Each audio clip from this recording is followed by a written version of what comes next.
welcome to the channel. I have a very special announcement.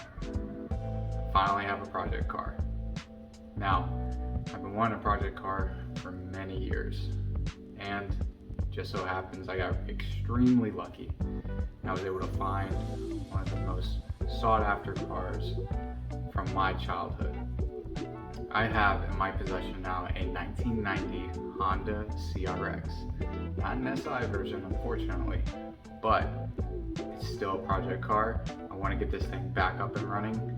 I kind of want to do a little bit of a resto mod / restoration to it. Kind of want to do an all-wheel drive swap, trying to look at, maybe keeping it front wheel drive, but I think updating the engine platform to a K24 would be the most wise decision possible. So let's go ahead and get right into the car. All right, here she is in all of her beauty. Now, this chassis does have 270,000 miles on it. I know that may seem like a lot, but ultimately the engine is getting ripped out. The powertrain is getting ripped out. Everything is going to be completely redone. As for the frame itself, the chassis completely rust free, minus some cosmetic areas, some surface rust areas, as you can see on the hood, and a little bit on one of the quarter panels in the back. But for the most part, this has very good bones. I am super excited to get this project started. Now, this was previously owned by a high school kid, and they did your typical high school kid modifications. They put it on some coilovers, some BBS reps. They also decided to do a little bit of an exhaust system that looks absolutely terrible. It is horrendous.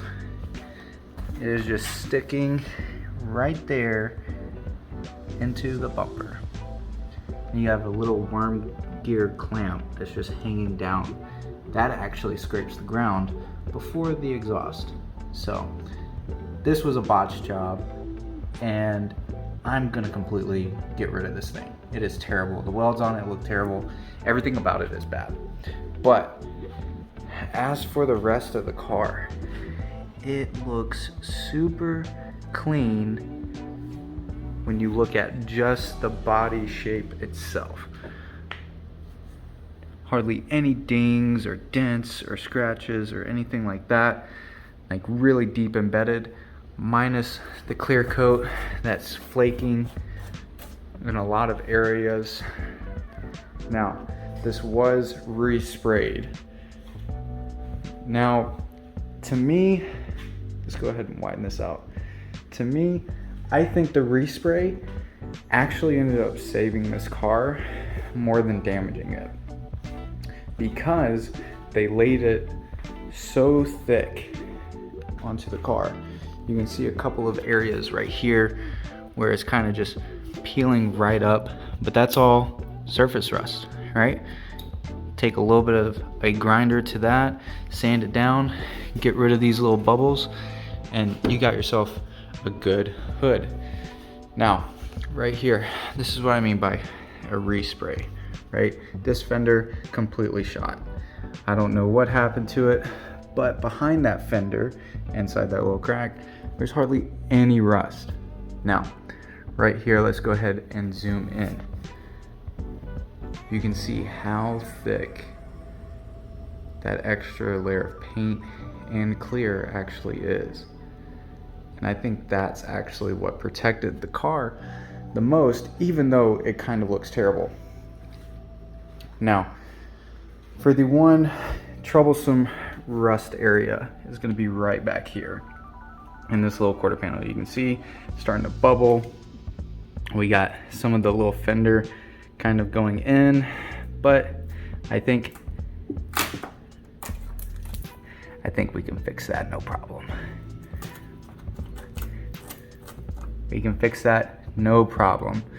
It's gonna be a little bit difficult to get this contour right here done correctly, but I think we can get a patch job pretty spot on in that area. Now, the hatch previously had wing on it. I don't know if I'm gonna run this without a wing or if I'm gonna put a wing on there. Haven't really decided. I have decided though on doing a rear windshield wiper delete. I think this car would look a lot better, and it's gonna be garage kept, so I don't really have to worry about cleaning the rear windshield too much because this is gonna be a Sunday driver. Now, the tail lights look like they're in great shape. There's a couple of cosmetic defects and some cracks on the inside and on the corners right here, but overall, they are not too bad. I think I can go ahead and clean these up a little bit better, polish them just to make them look a little bit nicer, and then later on down the road I can replace them. Now, for the inside of this car, yes, I know it's missing a lot of pieces. These are very, very common to break off right here, and right there. I am working on locating some and trying to get those replaced. A lot of this stuff needs to get replaced on this car. Now, right here we have a seatbelt delete. You can see a little bit of some damage onto the door card itself, but the rest of the door card doesn't look bad, minus a couple of plastic bits that could get some replacements over at the junkyard, but overall, not too bad. Now, I do have the fuse box out. Let me go ahead and turn on the flashlight. Hop up in here. Now, I do have the fuse panel dropped. I was taking a look at the wiring because the previous owner decided to run a push to start switch right down there. Now, I don't know why he did that. I am just ultimately going to remove it. I think it's kind of messing with the whole system. It's not turning on. Tried to do a makeshift switch right here. There's a little speaker or a microphone right here. I'm gonna end up getting rid of all that, right? But other than that, check out this dash. This dash looks fantastic for its age. Here's that passenger door card as well. Still has that seat belt. Everything else looks great. There's a little bit of a tear, not too big of a deal. This carpet doesn't look bad at all. It has this aftermarket steering wheel. I'm not a huge fan of it, but we'll see. It may grow on me. Now, to get rid of all of that wiring for that push to start system, I am gonna have to go through this little hack job that they did. See, they try to tie it up with wire. I don't know. It looks terrible. We're gonna get this looking right, no problem. As for the back of the car, super clean back here. Right, we have every panel imaginable. The inside of this panel is starting to fall off, so the previous guy tried to put this right here to keep it from moving. I'm gonna go ahead and reupholster that and fix that, no problem. Now, moving on to the hatch.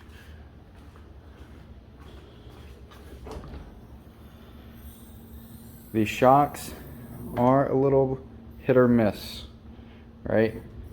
Sometimes you got to keep it and hold it there, and then it might retain some of the hydraulic pressure. It's a little sketchy for me, but looking at this rear glass, looks super good.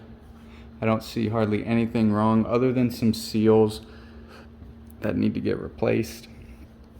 Now, as for the trunk, these panels separated at the little joint, I can go ahead and get those fixed up. I think I'm just going to go ahead and get them all reupholstered.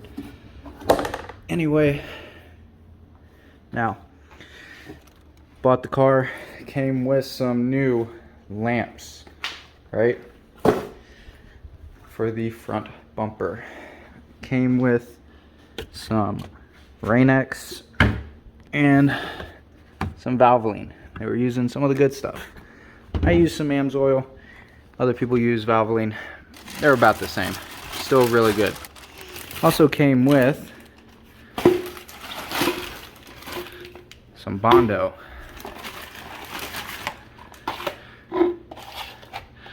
Some 16 and 18 gauge wire. That's going to be extremely helpful. And some scrapers. Here's that other light.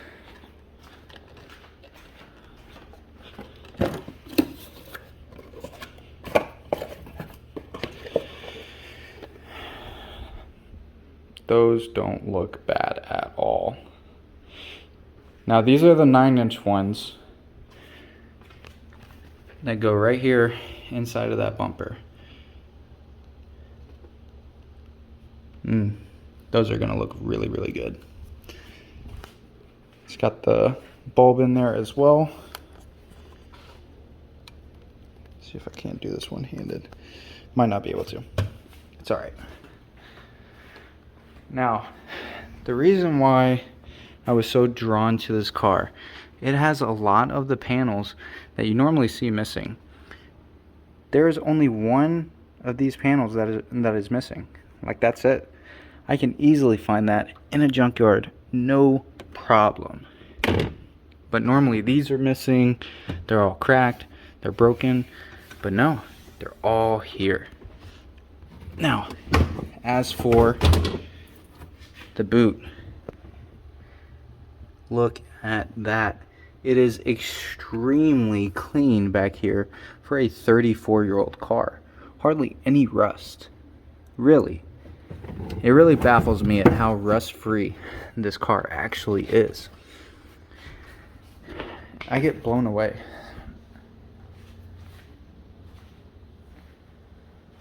Now, on to the most troublesome part of this car. This kind of irks me. It drives me insane that someone can disrespect this car like it has been.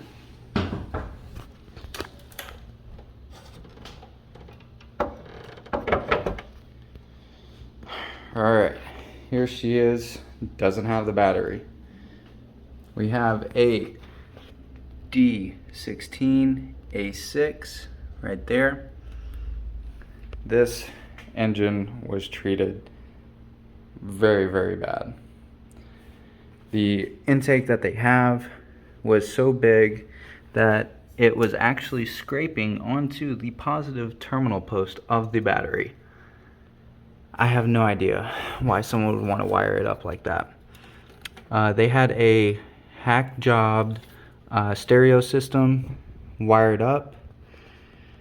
It was just horrible. They really, really did treat this vehicle with the utmost disrespect, unfortunately. Whole bunch of wires are cut, just hanging. They got rid of the O2 sensor. There's some hacked up wiring.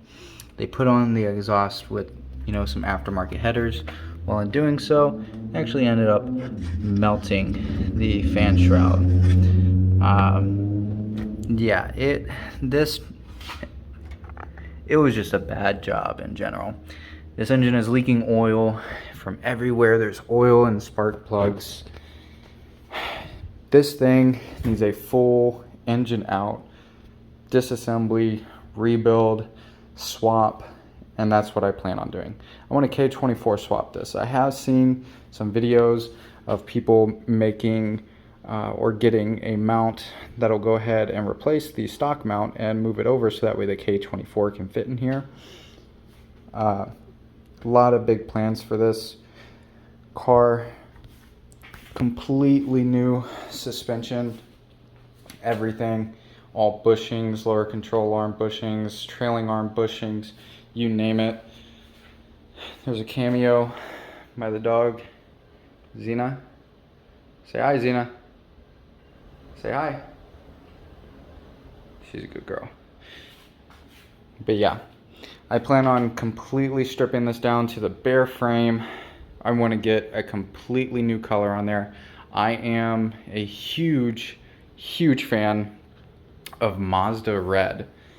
Mazda Red just looks so good to me, and I think it would look great on this car.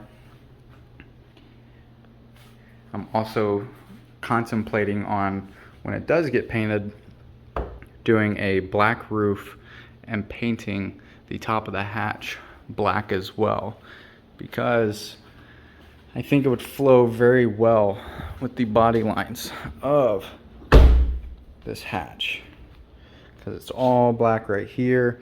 When these tail lights are nice and cleaned up, they're really dark. Like, I think it would look amazing in that color combo. As for wheels, haven't really made up my mind. I kind of am just gonna use these as some rolling wheels. They're terrible. They're reps. They're falling apart. These are not roadworthy. So I have my job cut out for me. There's a lot of work that needs to be done. A lot of cosmetic, a lot of electrical, a lot of everything. But I'm super excited to get this done and share the experience with all of you. So, my background, I come from the aviation community. I've been in the Marine Corps for a couple of years now, and throughout that process I've learned about documentation of a lot of maintenance actions performed on those aircrafts. Now, I want to transfer that knowledge over to the car world, right? So what I have right here is I have a complete binder, right? 1990 Honda CRX maintenance manuals, wiring diagrams, cost spreadsheet, hour tracker, receipts for everything. I want to make sure that everything is getting documented on this vehicle, right? Because this is going to be something that I work on and both of my kids work on, and eventually my wife. So I want to make sure that we have, something to reference off of and go off of in case, something ends up breaking. One of these trim pieces ends up falling off, right? We can quickly refer to the book that we previously bought or search it up online and find a replacement. So this is going to help out a lot with keeping track of everything, and all of the wiring diagrams that I have in here are just really quick, easy to reference. I can take this with me, look up something on my phone, have this with me. It's just going to make everything a whole lot easier. So this isn't going to be a weekly upload, a monthly upload. Honestly, I don't know when this is going to be uploaded. This is just going to take some time. That's just how it is. I want to make sure that this gets done right and it gets done proper. So that way this car can be shown to everybody. Maybe by then it could be 36 years old now or 40, who knows. But yeah, I want everybody to see this car and recognize it and enjoy it in all its glory. So thank you, and I'll see you next time.